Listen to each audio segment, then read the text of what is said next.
Recorded Books, Incorporated presents an unabridged recording of All Quiet on the Western Front by Erich Maria Remarque, translated by A.W. Wien, narrated by Frank Muller. This work, copyrighted 1929-1930 by Little, Brown and Company, and renewed 1957-1958 by Erich Maria Remarque, is recorded by arrangement with the estate of Paulette Goddard Remarque. This recording is copyrighted 1994 by Recorded Books, Incorporated. At the age of 19, Paul Bäumer leaves Plato and Goethe behind to enlist with his classmates in the German army of the First World War. They bring with them youthful ideas about life and romantic concepts of honor, battle, and defending the fatherland. 10 weeks of training sharply curtails these notions, but nothing prepares them for the horror of the first bombardment, for life in the trenches. And now, all quiet on the Western Front. This book is to be neither an accusation nor a confession, and least of all, an adventure. For death is not an adventure to those who stand face to face with it. It will try simply to tell of a generation of men who, even though they may have escaped shells, were destroyed by the war. Chapter 1. We are at rest 5 miles behind the front. Yesterday we were relieved, and now our bellies are full of beef and haricot beans. We are satisfied and at peace. Each man has another mess tin full for the evening, and what is more, there is a double ration of sausage and bread. That puts a man in fine trim. We have not had such luck as this for a long time. The cook with his carroty head is begging us to eat. He beckons with his ladle to everyone that passes and spoons him out a great dollop. He does not see how he can empty his stew-pot in time for coffee. Tjaden and Müller have produced 2 wash basins and had them filled up to the brim as a reserve. In Tjaden this is veracity. In Müller it is foresight.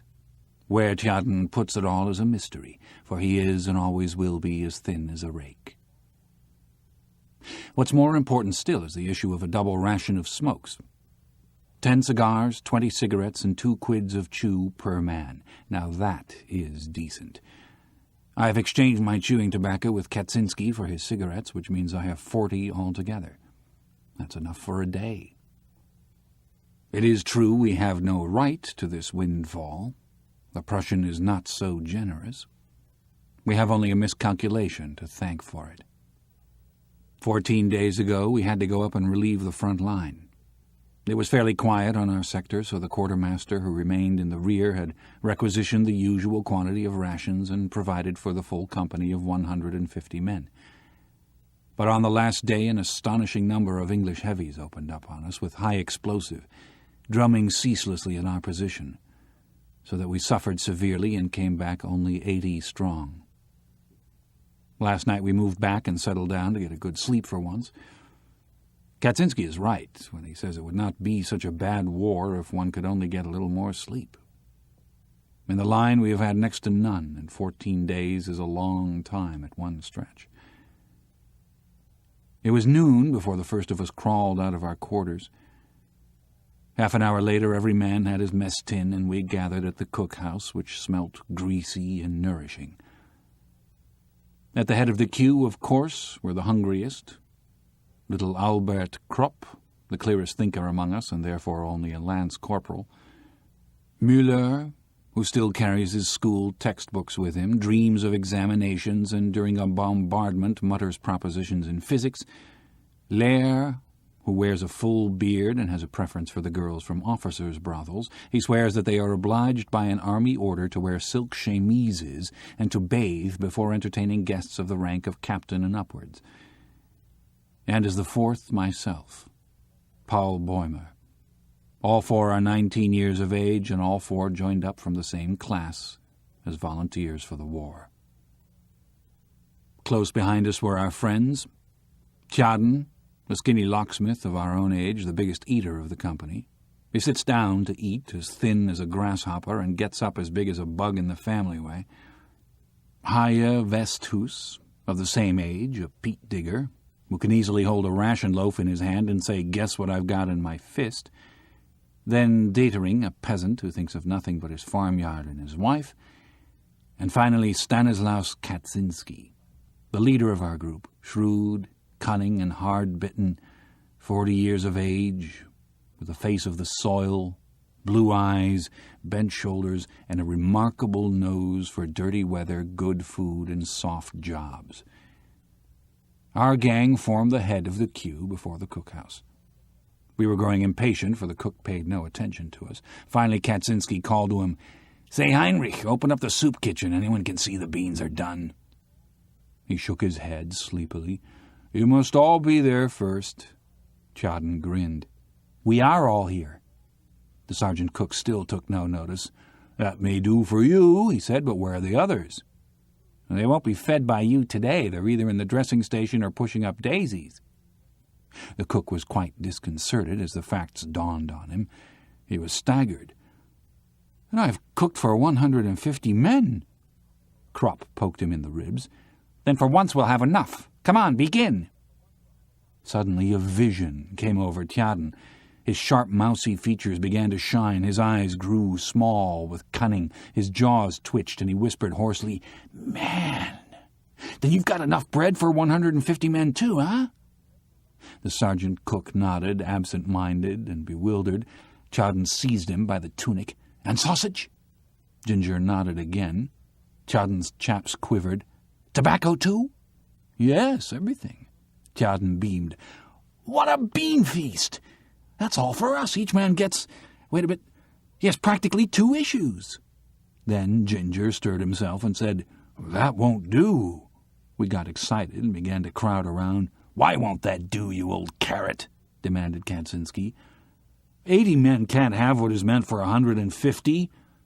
"We'll soon show you," growled Müller. "Well, I don't care about the stew, but I can only issue rations for 80 men, persisted Ginger. Kaczynski got angry. "You might be generous for once. You haven't drawn food for 80 men, you've drawn it for the 2nd Company. Good! Let's have it then. We are the 2nd Company." We began to jostle the fellow. No one felt kindly toward him, for it was his fault that the food often came up to us in the line too late and cold. Under shell fire he wouldn't bring his kitchen up near enough, so that our soup carriers had to go much farther than those of the other companies. Now Bulke, of the 1st Company, is a much better fellow. He is as fat as a hamster in winter, but he trundles his pots, when it comes to that, right up to the very front line. We were in just the right mood, and there would certainly have been a dust-up if our company commander had not appeared. He informed himself of the dispute and only remarked, "Yes, we did have heavy losses yesterday." He glanced into the Dixie. "The beans look good." Ginger nodded. "Cooked with meat and fat." The lieutenant looked at us. He knew what we were thinking. And he knew many other things, too, because he came to the company as a non-com and was promoted from the ranks. He lifted the lid from the Dixie again and sniffed. Then, passing on, he said, "Bring me a plateful. Serve out all the rations. We can do with them." Ginger looked sheepish as Tjaden danced round him. "It doesn't cost you anything. Anyone would think the quartermaster's store belonged to him. And now get on with it, you old blubber-sticker, and don't you miscount either." "You be hanged," spat out Ginger. When things get beyond him, he throws up the sponge altogether. He just goes to pieces. And as if to show that all things were equal to him, of his own free will, he issued in addition 1/2 pound of synthetic honey to each man. Today is wonderfully good. The mail has come, and almost every man has a few letters and papers. We stroll over to the meadow behind the billets. Krupp has the round lid of a margarine tub under his arm. On the right side of the meadow, a large common latrine has been built, a roofed and durable construction.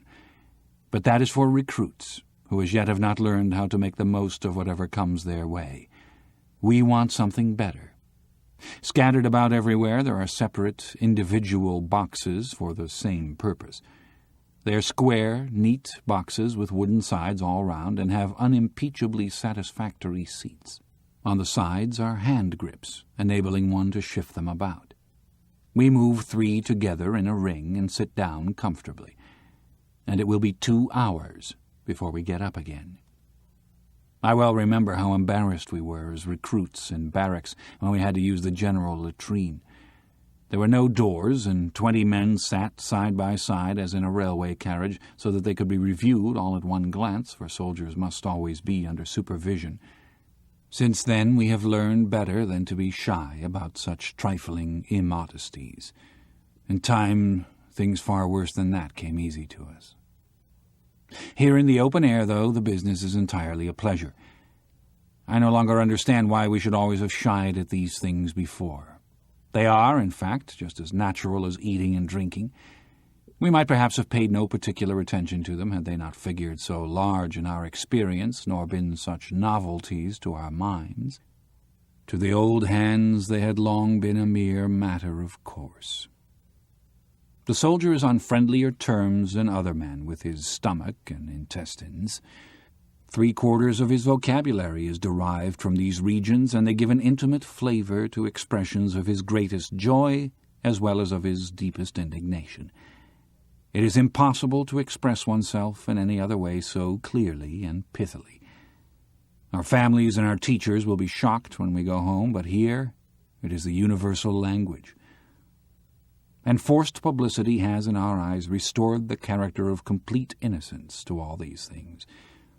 More than that, they are so much a matter of course that their comfortable performance is fully as much enjoyed as the playing of a safe top-running flush. Not for nothing was the word latrine rumour invented. These places are the regimental gossip shop and common rooms. We feel ourselves, for the time being, better off than in any palatial white-tiled convenience. There it can only be hygienic. Here it is beautiful. These are wonderfully carefree hours. Over us is the blue sky. On the horizon float the bright yellow sunlit observation balloons and the many little white clouds of the anti-aircraft shells. Often they rise in a sheaf as they follow after an airman. We hear the muffled rumble of the front only as very distant thunder. Bumblebees droning by quite drown it. Around us stretches the flowery meadow. The grasses sway their tall spears. The white butterflies flutter around and float on the soft, warm wind of the late summer. We read letters and newspapers and smoke. We take off our caps and lay them down beside us. The wind plays with our hair. It plays with our words and thoughts. The 3 boxes stand in the midst of the glowing red field poppies. We set the lid of the margarine tub on our knees, and so have a good table for a game of scat. Kropp has the cards with him. After every misère ouverte we have a round of nap. One could sit like this forever. The notes of an accordion float across from the billets. Often we lay aside the cards and look about us. One of us will say, "Well, boys," or "It was a near thing that time." And for a moment we fall silent. There is in each of us a feeling of constraint. We are all sensible of it. It needs no words to communicate it. It might easily have happened that we should not be sitting here on our boxes today. It came damn near to that. And so everything is new and brave. Red poppies and good food, cigarettes and summer breeze. Kropp asks, "Anyone seen Kemmerich lately?" "He's up at St. Joseph's," I tell him. Müller explains that he has a flesh wound in his thigh, a good blighty. We decide to go and see him this afternoon. Kropp pulls out a letter. "Kantorek sends you all his best wishes." We laugh. Müller throws his cigarette away and said, "I wish he was here."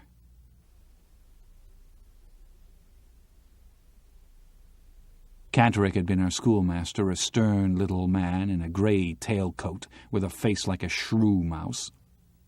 He was about the same size as Corporal Himmelstoss, the terror of Klosterberg. It is very queer that the unhappiness of the world is so often brought on by small men. They are so much more energetic and uncompromising than the big fellows. I have always taken good care to keep out of sections with small company commanders. They are mostly confounded little martinets. During drill time, Cantoric gave us long lectures until the whole of our class went under his shepherding to the district commandant and volunteered. I can see him now, as he used to glare at us through his spectacles and say in a moving voice, "Won't you join up, comrades?" These teachers always carry their feelings ready in their waistcoat pockets and trot them out by the hour. But we didn't think of that then. There was indeed one of us who hesitated and did not want to fall into line. That was Joseph Bäumer, a plump, homely fellow. But he did allow himself to be persuaded, otherwise he would have been ostracized. And perhaps more of us thought as he did, but no one could very well stand out. Because at that time even one's parents were ready with the word coward. No one had the vaguest idea what we were in for.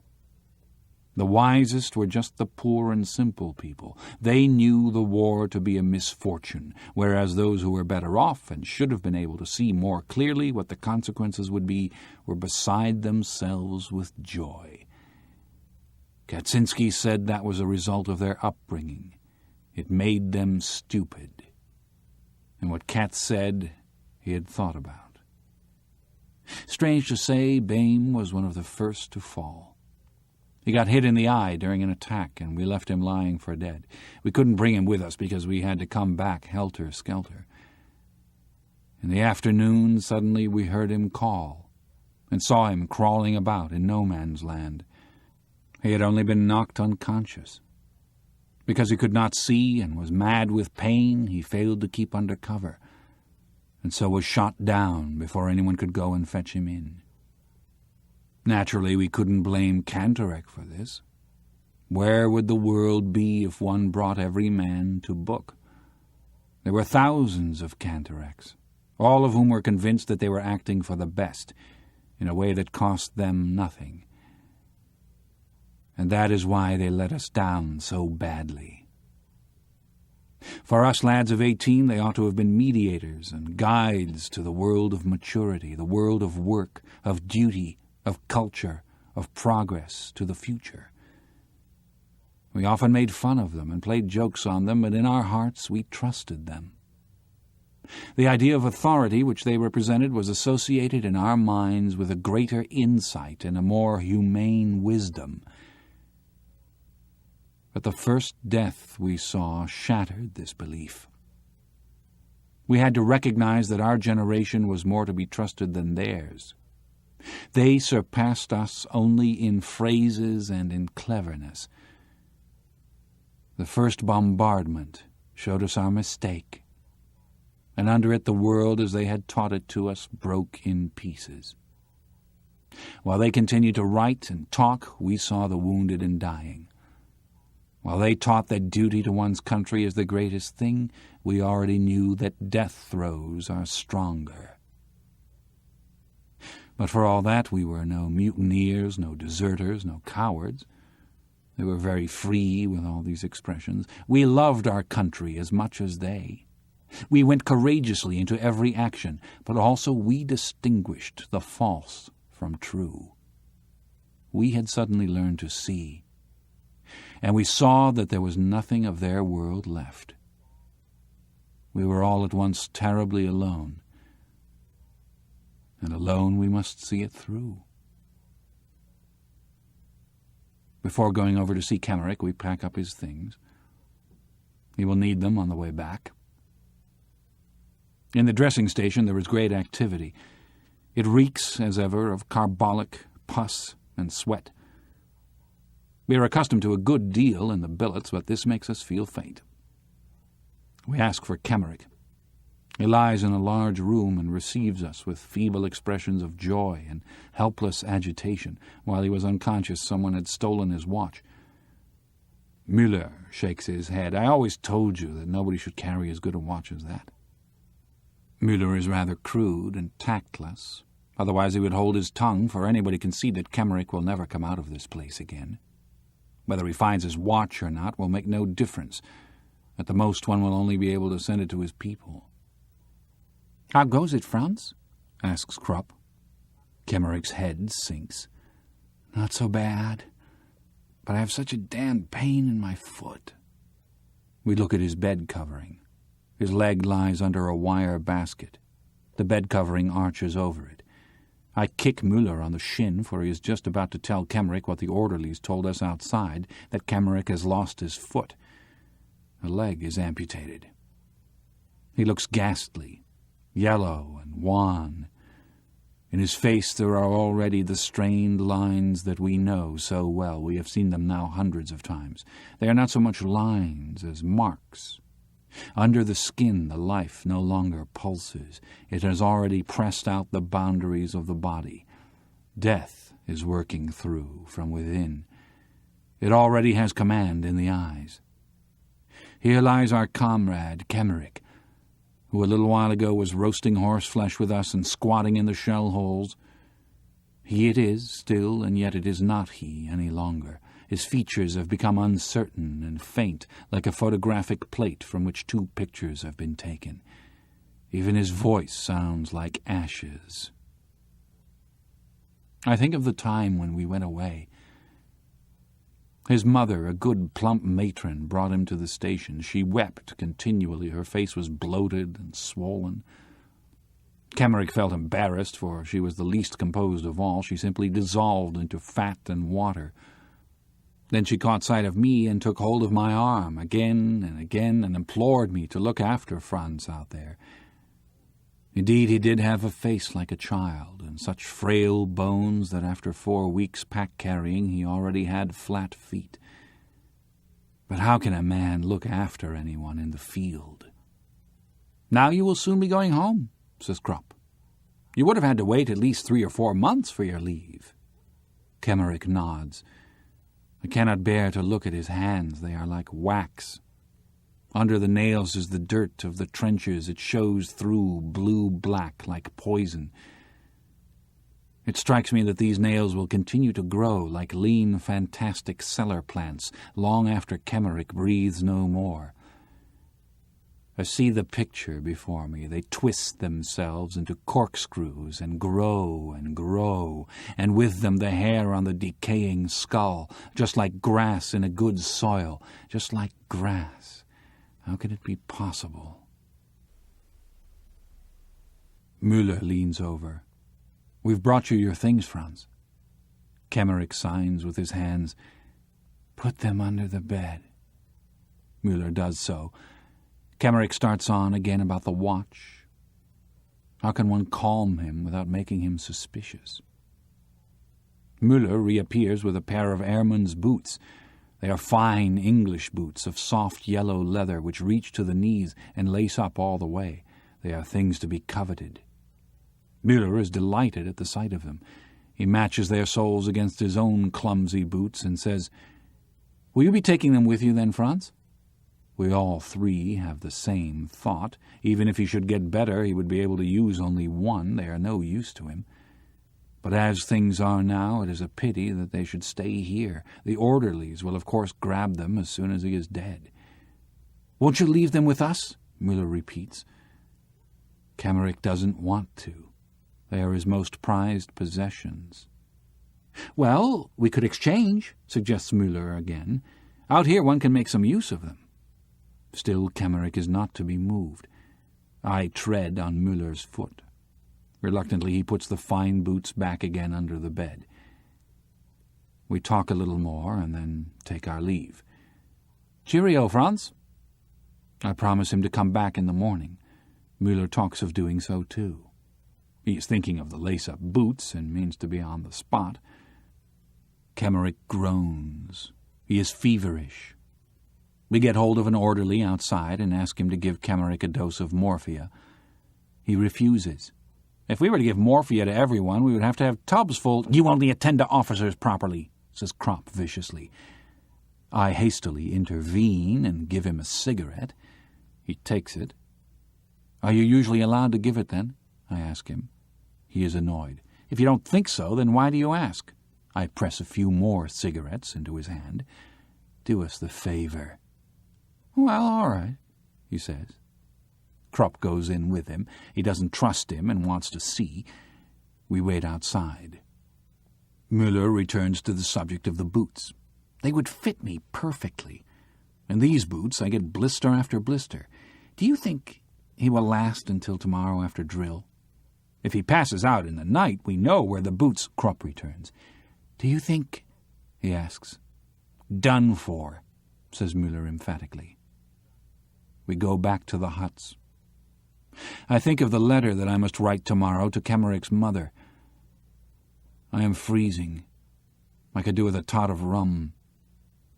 Müller pulls up some grass and chews it. Suddenly little Krupp throws his cigarette away, stamps on it savagely, and looking around him with a broken and distracted face, stammers, "Damn shit! The damn shit!" We walk on for a long time. Krupp has calmed himself. We understand. He saw red. Out there every man gets like that sometime. "What has Cantorek written to you?" Müller asks him. He laughs. "We are the Iron Youth." We all three smile bitterly. Krupp rails. He is glad that he can speak. Yes, that's the way they think, these 100,000 Cantoreks. Iron Youth. Youth. We are none of us more than 20 years old, but young? Youth. That is long ago. We are old folk. Chapter 2. It is strange to think that at home, in the drawer of my writing table, there lies the beginning of a play called Saul, and a bundle of poems. Many an evening I have worked over them. We all did something of the kind, but that has become so unreal to me I cannot comprehend it any more. Our early life is cut off from the moment we came here, and that without our lifting a hand. We often try to look back on it and to find an explanation, but never quite succeed. For us young men of 20, everything is extraordinarily vague. For Krupp, Müller, Lear, and for me, for all of us whom Cantorek calls the Iron Youth.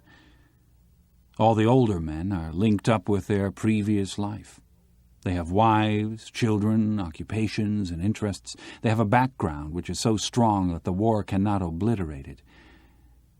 We young men of 20, however, have only our parents, and some, perhaps, a girl. That is not much. For at our age the influence of parents is at its weakest, and girls have not yet got a hold over us. Besides this, there was little else. Some enthusiasm, a few hobbies, and our school. Beyond this our life did not extend. And of this nothing remains. Cantorek would say that we stood on the threshold of life. And so it would seem. We had as yet taken no root. The war swept us away. For the others, the older men, it is but an interruption. They are able to think beyond it. We, however, have been gripped by it, and do not know what the end may be. We know only that in some strange and melancholy way we have become a wasteland. All the same, we are not often sad. Though Müller would be delighted to have Kemmerich's boots, he is really quite as sympathetic as another who could not bear to think of such a thing for grief. He merely sees things clearly. Were Kemmerich able to make any use of the boots, then Müller would rather go barefoot over barbed wire than scheme how to get hold of them. But as it is, the boots are quite inappropriate to Kemmerich's circumstances, whereas Müller can make good use of them. Kemmerich will die. It is immaterial who gets them. Why then should Müller not succeed to them? He has more right than a hospital orderly. When Kemmerich is dead, it will be too late. Therefore Müller is already on the watch. We have lost all sense of other considerations because they are artificial. Only the facts are real and important for us, and good boots are scarce.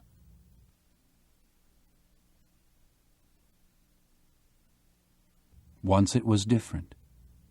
When we went to the district commandant to enlist, we were a class of 20 young men, many of whom proudly shaved for the first time before going to the barracks. We had no definite plans for our future. Our thoughts of a career and occupation were as yet of too unpractical a character to furnish any scheme of life. We were still crammed full of vague ideas which gave to life, and to the war also, an ideal and almost romantic character. We were trained in the army for 10 weeks, and in this time more profoundly influenced than by 10 years at school. We learned that a bright button is weightier than 4 volumes of Schopenhauer. At first astonished, then embittered, and finally indifferent, we recognize that what matters is not the mind, but the boot-brush, not intelligence, but the system, not freedom, but drill. We became soldiers with eagerness and enthusiasm, but they have done everything to knock that out of us. After 3 weeks it was no longer incomprehensible to us that a braided postman should have more authority over us than had formerly our parents, our teachers, and the whole gamut of culture from Plato to Goethe. With our young, awakened eyes we saw that the classical conception of the fatherland held by our teachers resolved itself here into a renunciation of personality such as one would not ask of the meanest servants. Salutes, springing to attention, parade marches, presenting arms, right wheel, left wheel, clicking the heels, insults, and 1,000 pettifogging details. We had fancied our task would be different, only to find we were to be trained for heroism as though we were circus ponies.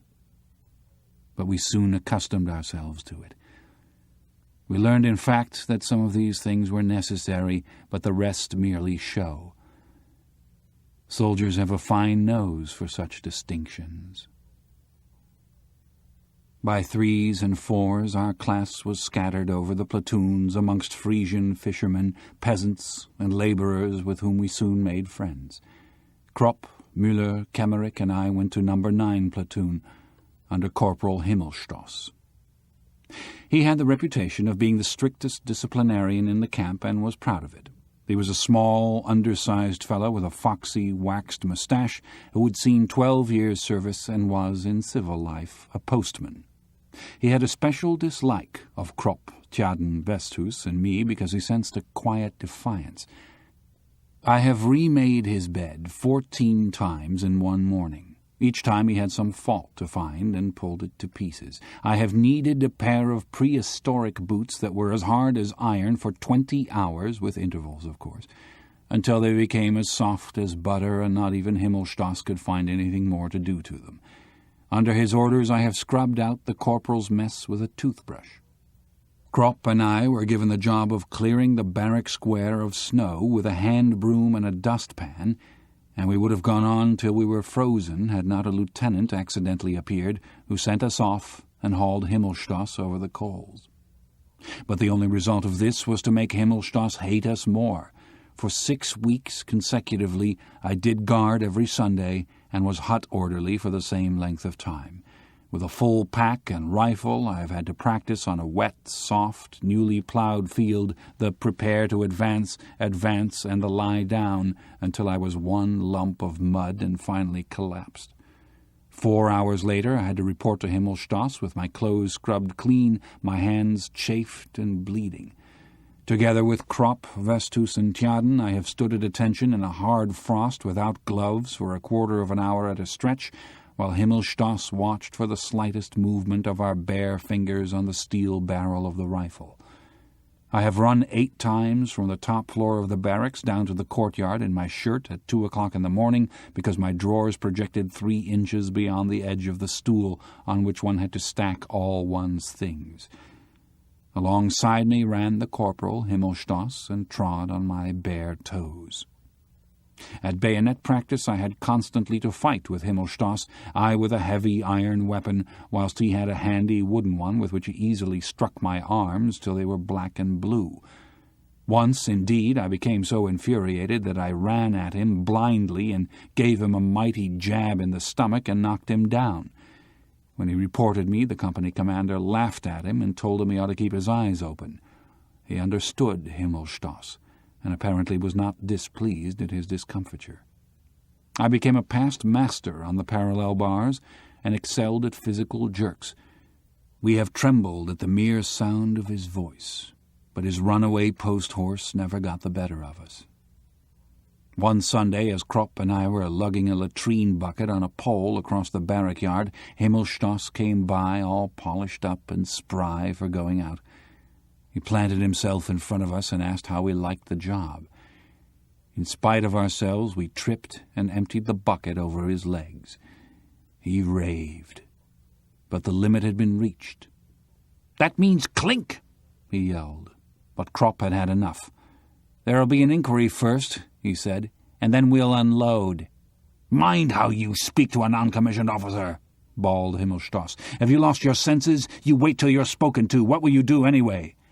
"Show you up, Corporal," said Krupp, his thumbs in line with the seams of his trousers.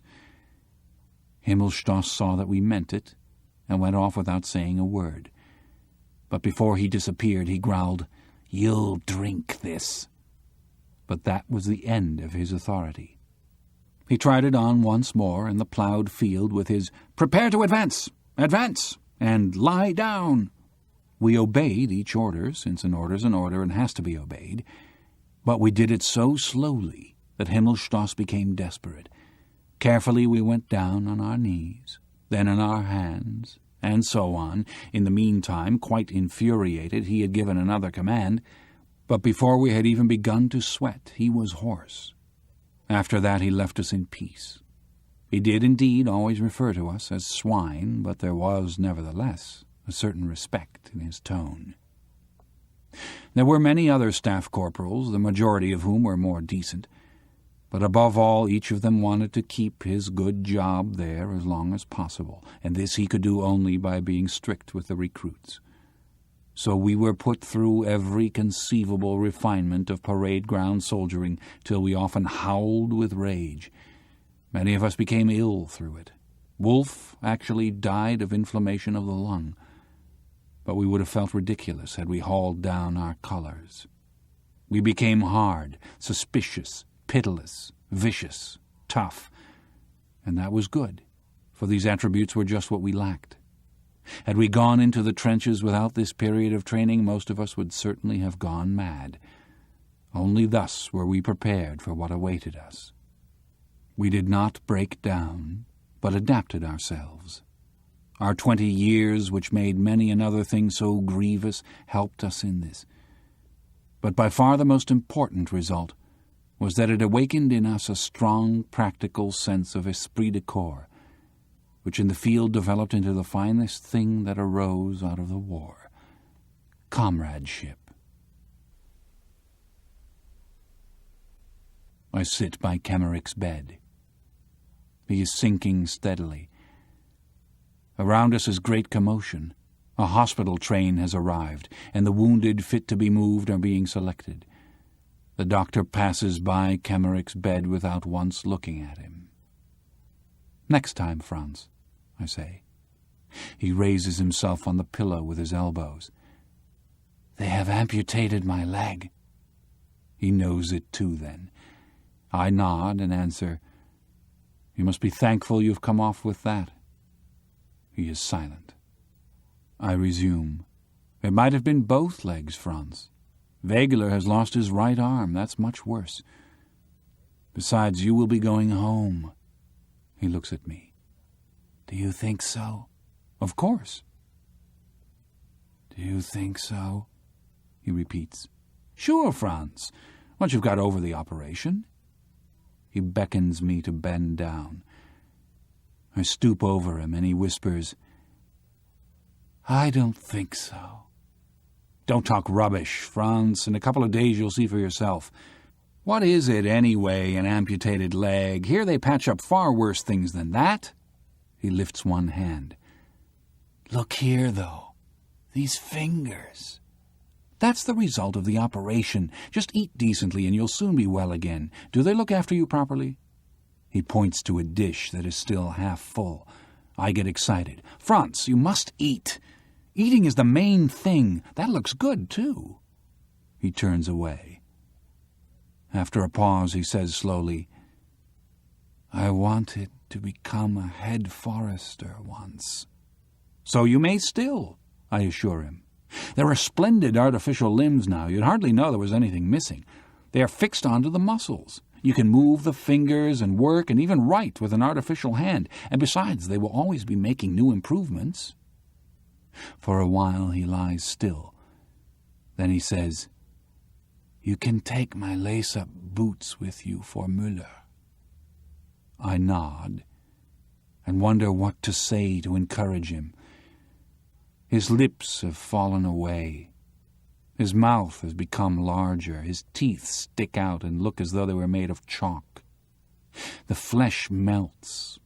The forehead bulges more prominently. The cheekbones protrude. The skeleton is working itself through. The eyes are already sunken in. In a couple of hours it will be over. He is not the first that I have seen thus. But we grew up together. That always makes it a bit different. I have copied his essays. At school he used to wear a brown coat with a belt and shiny sleeves. He was the only one of us, too, who could do the giant's turn on the horizontal bar. His hair flew in his face like silk when he did it. Cantorek was proud of him, but he couldn't stand cigarettes. His skin was very white. He had something of the girl about him. I glance at my boots. They are big and clumsy. The breeches are tucked into them, and standing up one looks well built and powerful in these great drain pipes. But when we go bathing and strip, suddenly we have slender legs again and slight shoulders. We are no longer soldiers, but little more than boys. No one would believe that we could carry packs. It is a strange moment when we stand naked. Then we become civilians and almost feel ourselves to be so. When bathing, Franz Kamerek looked as slight and frail as a child. There he lies now. But why? The whole world ought to pass by this bed and say, that is Franz Kamerek, 19.5 years old. He doesn't want to die. Let him not die. My thoughts become confused. This atmosphere of carbolic and gangrene clogs the lungs. It is a thick gruel. It suffocates. It grows dark. Kemerek's face changes color. It lifts from the pillow and is so pale that it gleams. The mouth moves slightly. I draw near to him. He whispers, If you find my watch, send it home. I do not reply. It is no use any more. No one can console him. I am wretched with helplessness.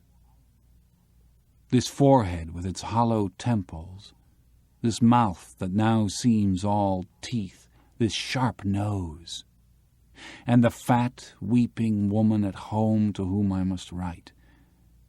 If only the letter were sent off already. Hospital orderlies go to and fro with bottles and pails. One of them comes up, casts a glance at Kamerek, and goes away again. You can see he is waiting. Apparently he wants the bed. I bend over Franz and talk to him as though that could save him. Perhaps you will go to the convalescent home at Klosterberg, among the villas, Franz. And you can look out from the window, across the fields, to the 2 trees on the horizon. It is the loveliest time of the year now, when the corn ripens, At evening the fields in the sunlight look like mother of pearl. And the lane of poplars by the Klosterbach, where we used to catch sticklebacks. You can build an aquarium again and keep fish in it. And you can go without asking anyone. You can even play the piano if you want to. I lean down over his face, which lies in the shadow. He still breathes, lightly. His face is wet. He is crying. What a fine mess I have made of it with my foolish talk. But Franz, I put my arm around his shoulder and put my face against his. Will you sleep now? He does not answer. The tears run down his cheeks. I would like to wipe them away, but my handkerchief is too dirty. An hour passes. I sit tensely and watch his every movement in case he may perhaps say something. What if he were to open his mouth and cry out? But he only weeps, his head turned aside. He does not speak of his mother or his brothers and sisters. He says nothing. All that lies behind him. He is entirely alone now with his little life of 19 years, and cries because it leaves him. This is the most disturbing and hardest parting that I ever have seen. Although it was pretty bad, too, with Tidjan, who called for his mother, a big bear of a fellow, who with wild eyes full of terror held off the doctor from his bed with a dagger until he collapsed. Suddenly Kemmerich groans and begins to gurgle. I jump up, stumble outside, and demand, "Where's the doctor? Where's the doctor?" As I catch sight of the white apron, I seize hold of it. "Come, quick! Franz Kemmerich is dying." He frees himself and asks an orderly standing by, "Which will that be?" He says, "Bed 26, amputated thigh." He sniffs. "How should I know anything about it? I've amputated 5 legs today." He shoves me away, says to the hospital orderly, "You see to it," and hurries off to the operating room. I tremble with rage as I go along with the orderly. The man looks at me and says, "One operation after another since 5 o'clock this morning. You know, today alone there have been 16 deaths. Yours is the 17th. There will probably be 20 altogether." I become faint. All at once I cannot do any more. I won't revile any more. It is senseless. I could drop down and never rise up again. We are by Kemmerich's bed. He is dead. The face is still wet from the tears. The eyes are half open and yellow like old horn buttons. The orderly pokes me in the ribs. "Are you taking his things with you?" I nod. He goes on. "We must take him away at once. We want the bed. Outside they are lying on the floor." I collect Kemmerich's things and untie his identification disc. The orderly asks about the paybook. I say that it is probably in the orderly room and go. Behind me they are already hauling Franz onto a waterproof sheet. Outside the door I am aware of the darkness and the wind as a deliverance. I breathe as deep as I can and feel the breeze in my face, warm and soft as never before. Thoughts of girls, of flowery meadows, of white clouds suddenly come into my head.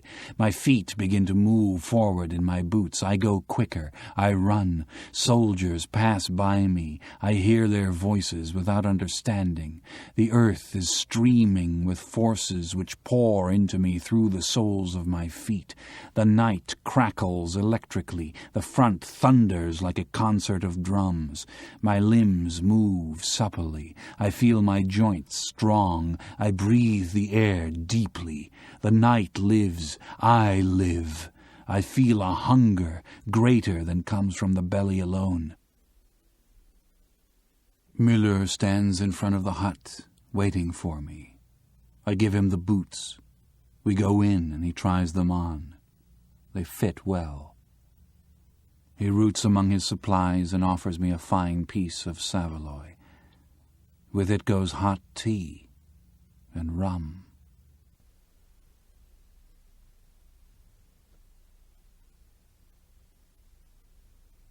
Chapter 3. Reinforcements have arrived. The vacancies have been filled and the sacks of straw in the huts are already booked. Some of them are old hands, but there are 25 men of a later draft from the base. They are about 2 years younger than us. Krupp nudges me. "Seen the infants?" I nod. We stick out our chests, shave in the open, shove our hands in our pockets, inspect the recruits, and feel ourselves Stone Age veterans. Kaczynski joins us. We stroll past the horse boxes and go over to the reinforcements, who are already being issued with gas masks and coffee. "Long time since you've had anything decent to eat, eh?" Kat asks one of the youngsters. He grimaces.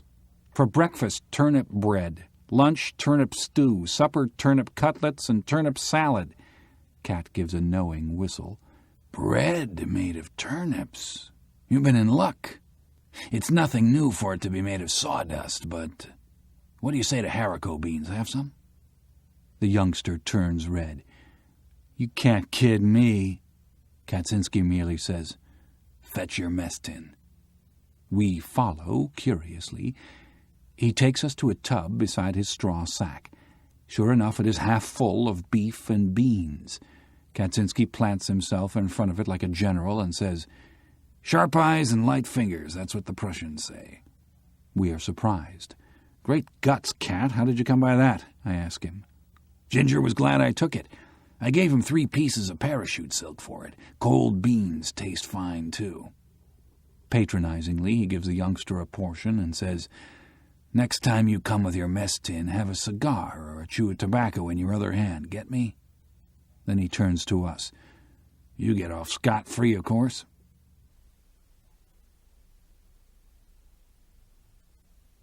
We couldn't do without Kaczynski. He has a sixth sense. There are such people everywhere, but one does not appreciate it at first. Every company has one or two. Kaczynski is the smartest I know. By trade he is a cobbler, I believe, but that hasn't anything to do with it. He understands all trades. It's a good thing to be friends with him, as Krupp and I are, and Haya Vestus too, more or less. But Haya is rather the executive arm, operating under Kat's orders when things come to blows. For that, he has his qualifications. For example, we land at night in some entirely unknown spot, a sorry hole that has been eaten out to the very walls. We are quartered in a small, dark factory adapted to the purpose. There are beds in it, or rather bunks, a couple of wooden beams over which wire netting is stretched. Wire netting is hard, and there's nothing to put on it. Our waterproof sheets are too thin. We use our blankets to cover ourselves. Kat looks at the place and then says to Haya Vestus, "Come with me." They go off to explore. Half an hour later they are back again with arms full of straw. Kat has found a horse box with straw in it.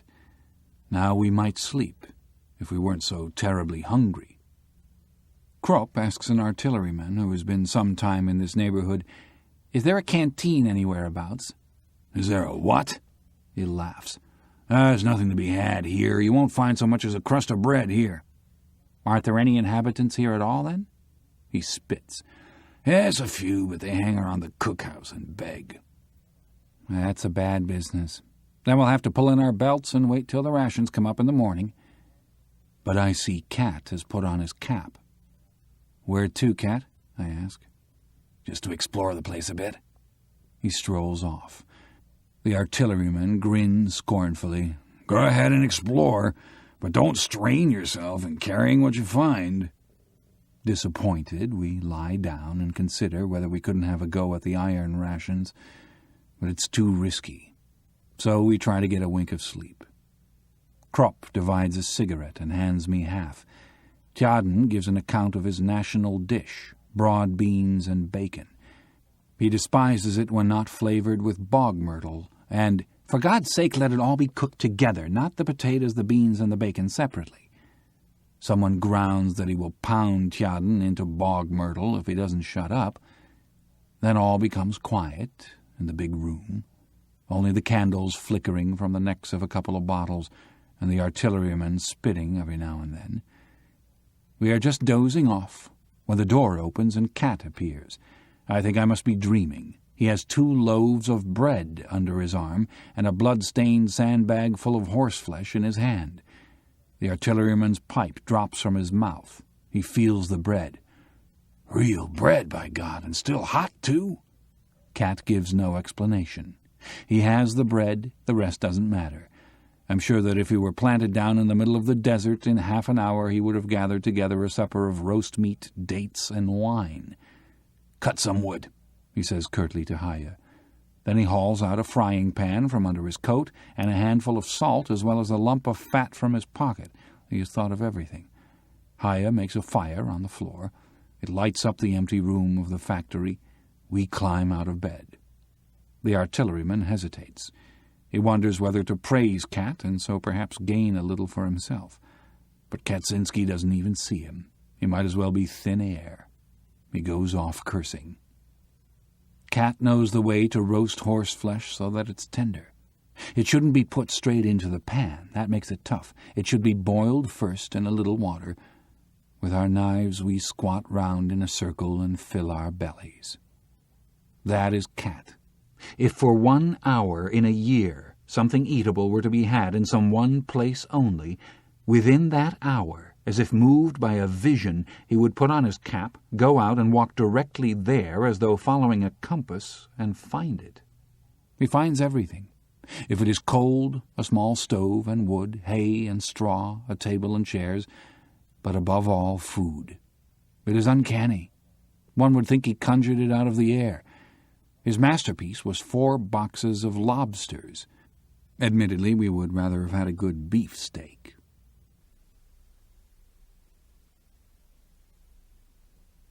We have settled ourselves on the sunny side of the hut. There is a smell of tar, of summer, and of sweaty feet. Cat sits beside me. He likes to talk. Today we have done an hour's saluting drill because Tjaden failed to salute a major smartly enough. Cat can't get it out of his head. "You take it from me, we're losing the war because we can salute too well," he says. Krupp stalks up with his breeches rolled up and his feet bare. He lays out his washed socks to dry on the grass. Cat turns his eyes to heaven, lets off a mighty fart, and says meditatively, "Every little bean must be heard as well as seen." The two begin to argue. At the same time they lay a bottle of beer on the result of an air fight that's going on above us. Kaczynski won't budge from the opinion which, as an old front hog, he rhymes. "Give 'em all the same grub and all the same pay, and the war would be over and done in a day." Krupp, on the other hand, is a thinker. He proposes that a declaration of war should be a kind of popular festival with entrance tickets and bands, like a bullfight. Then in the arena the ministers and generals of the 2 countries, dressed in bathing drawers and armed with clubs, can have it out among themselves. Whoever survives, his country wins. That would be much simpler and more just than this arrangement where the wrong people do the fighting. The subject is dropped. Then the conversation turns to drill. A picture comes before me. Burning midday in the barrack yard. The heat hangs over the square. The barracks are deserted. Everything sleeps. All one hears is the drummers practicing. They have installed themselves somewhere and practice brokenly, dully, monotonously. What a concord! Midday heat, barrack square, and drummers beating. The windows of the barracks are empty and dark. From some of them trousers are hanging to dry. The rooms are cool, and one looks toward them longingly. Oh, dark, musty platoon huts, with the iron bedsteads, the checkered bedding, the lockers and the stools, even you can become the object of desire. Out here you have a faint resemblance to home. Your rooms full of the smell of stale food, sleep, smoke, and clothes. Kaczynski paints it all in lively colors. What would we not give to be able to return to it? Farther back than that our thoughts dare not go. Those early morning hours of instruction. What are the parts of the 98 rifle? The midday hours of physical training. Pianist forward, by the right, quick march, report to the cookhouse for potato peeling. We indulge in reminiscences. Kropp laughs suddenly and says, "Change at Lohne." That was our corporal's favourite game. Lohne is a railway junction. In order that our fellows going on shouldn't get lost there, Himmelstoss used to practice the change in the barrack room. We had to learn that at Lohne, to reach the branch line, we must pass through a subway. The beds represented the subway, and each man stood at attention on the left side of his bed. Then came the command, "Change at Lohne," and like lightning everyone scrambled under the bed to the opposite side. We practiced this for hours on end. Meanwhile, the German aeroplane has been shot down. Like a comet, it bursts into a streamer of smoke and falls headlong. Kropp has lost the bottle of beer. Disgruntled, he counts out the money from his wallet. "Surely Himmelstoss was a very different fellow as a postman," say I, after Albert's disappointment has subsided. "Then how does it come that he's such a bully as a drill sergeant?" The question revives Kropp, more particularly as he hears there's no more beer in the canteen. "It's not only Himmelstoss. There are lots of them. As sure as they get a stripe or a star, they become different men, just as though they'd swallowed concrete." "That's the uniform," I suggest. "Roughly speaking, it is," says Cat, and prepares for a long speech. "But the root of the matter lies somewhere. For instance, if you train a dog to eat potatoes, and then afterwards put a piece of meat in front of him, he'll snap at it. It's his nature. And if you give a man a little bit of authority, he behaves just the same way. He snaps at it too. The things are precisely the same. In himself, man is essentially a beast, only he butters it over like a slice of bread with a little decorum. The army is based on that. One man must always have power over the other. The mischief is merely that each one has much too much power. A non-com can torment a private, a lieutenant a non-com, a captain a lieutenant, until he goes mad. And because they know they can, they all soon acquire the habit, more or less. Take a simple case. We're marching back from the parade ground, dog-tired. Then comes the order to sing. We sing spiritlessly, for it is all we can do to trudge along with our rifles. At once the company is turned about and has to do another hour's drill as punishment. On the march back, the order to sing is given again, and once more we start. Now, what's the use of all that? It's simply that the company commander's head has been turned by having so much power, and nobody blames him. On the contrary, he is praised for being strict. That, of course, is only a trifling instance, but it holds also in very different affairs. Now I ask you, let a man be whatever you like in peacetime. What occupation is there in which he can behave like that without getting a crack on the nose? He can only do that in the army. It goes to the heads of them all, you see. And the more insignificant a man has been in civil life, the worse it takes him. "They say, of course, there must be discipline," ventures Kropp meditatively. "True," growls Cat. "They always do. And it may be so. Still, it oughtn't to become an abuse. But you try to explain that to a blacksmith or a laborer or a workman. You try to make that clear to a peasant, and that's what most of them are here. All he sees is that he has been put through the mill and sent to the front, but he knows well enough what he must do and what not. It's simply amazing, I tell you, that the ordinary Tommy sticks it all up here in the front line. Simply amazing." No one protests. Everyone knows that drill ceases only in the front line and begins again a few miles behind, with all the absurdities of saluting and parade. It is an iron law that the soldier must be employed under every circumstance. Here Tjaden comes up with a flushed face. He is so excited that he stutters. Beaming with satisfaction, he stammers out, "Himmelstoss is on his way. He's coming to the front."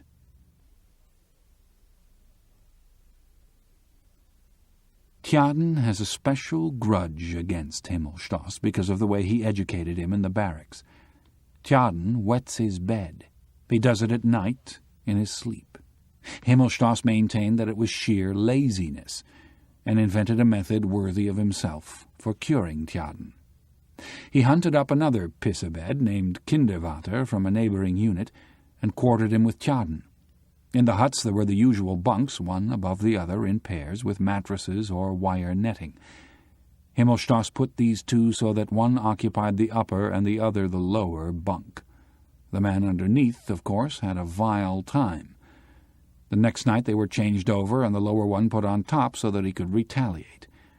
That was Himmelstoss's system of self-education. The idea was not low, but ill-conceived. Unfortunately, it accomplished nothing because the first assumption was wrong. It was not laziness in either of them. Anyone who looked at their sallow skin could see that. The matter ended in one of them always sleeping on the floor where he frequently caught cold. Meanwhile, Haya sits down beside us. He winks at me and rubs his paws thoughtfully. We once spent the finest day of our army life together, the day before we left for the front. We had been allotted to one of the recently formed regiments, but were first to be sent back for equipment to the garrison, not to the reinforcement depot, of course, but to another barracks. We were due to leave the next morning early. In the evening we prepared ourselves to square accounts with Himmelstoss. We had sworn for weeks past to do this. Kropp had even gone so far as to propose entering the postal service in peacetime in order to be Himmelstoss's superior when he became a postman again. He revelled in the thought of how he would grind him. It was this that made it impossible for him to crush us altogether. We always reckoned that later, at the end of the war, we would have our revenge on him. In the meantime, we decided to give him a good hiding. What could he do to us anyhow if he didn't recognize us and we left early in the morning? We knew which pub he used to visit every evening. Returning to the barracks, he had to go along a dark, uninhabited road. There we waited for him behind a pile of stones. I had a bed cover with me. We trembled with suspense, hoping he would be alone. At last we heard his footstep, which we recognized easily, so often had we heard it in the mornings as the door flew open and he bawled, "Get up!" "Alone?" whispered Kropp. "Alone." I slipped round the pile of stones with Tjaden. Himmelstoss seemed a little elevated. He was singing. His belt buckle gleamed. He came on unsuspectingly. We seized the bed cover, made a quick leap, threw it over his head from behind, and pulled it round him so that he stood there in a white sack, unable to raise his arms. The singing stopped. The next moment Haya Vestus was there, and spreading his arms he shoved us back in order to be first in. He put himself in position with evident satisfaction, raised his arm like a signal mast, and his hand like a coal shovel, and fetched such a blow on the white sack as would have felled an ox. Himmelstoss was thrown down. He rolled 5 yards and started to yell. But we were prepared for that and had brought a cushion. Haya squatted down, laid the cushion on his knees, felt where Himmelstoss's head was, and pressed it down on the pillow. Immediately his voice was muffled. Haya let him get a gasp of air every so often when he would give a mighty yell that was immediately hushed. Tjaden unbuttoned Himmelstoss's braces and pulled down his trousers, holding the whip meantime in his teeth. Then he stood up and set to work. It was a wonderful picture. Himmelstoss on the ground, Haya bending over him with a fiendish grin and his mouth open with bloodlust, Himmelstoss's head on his knees, then the convulsed striped drawers, the knock-knees, executing at every blow most original movements in the lowered breeches, and towering over them like a woodcutter, the indefatigable Tjaden. In the end we had to drag him away to get our turn. Finally Haya stood Himmelstoss on his feet again, and gave one last personal remonstrance. As he stretched out his right arm, preparatory to giving him a box on the ear, he looked as if he were going to reach down a star. Himmelstoss toppled over. Haya stood him up again, made ready, and fetched him a second well-aimed beauty with the left hand. Himmelstoss yelled and made off on all fours. His striped postman's backside gleamed in the moonlight. We disappeared at full speed. Haya looked around once again and said wrathfully, satisfied and rather mysteriously, "Revenge is black pudding." Himmelstoss ought to have been pleased. His saying that we should each educate one another had borne fruit for himself. We had become successful students of his method. He never discovered whom he had to thank for the business. At any rate, he scored a bed cover out of it. for when we returned a few hours later to look for it, it was no longer to be found. That evening's work made us more or less content to leave next morning, and an old buffer was pleased to describe us as young heroes. This ends Disc 1.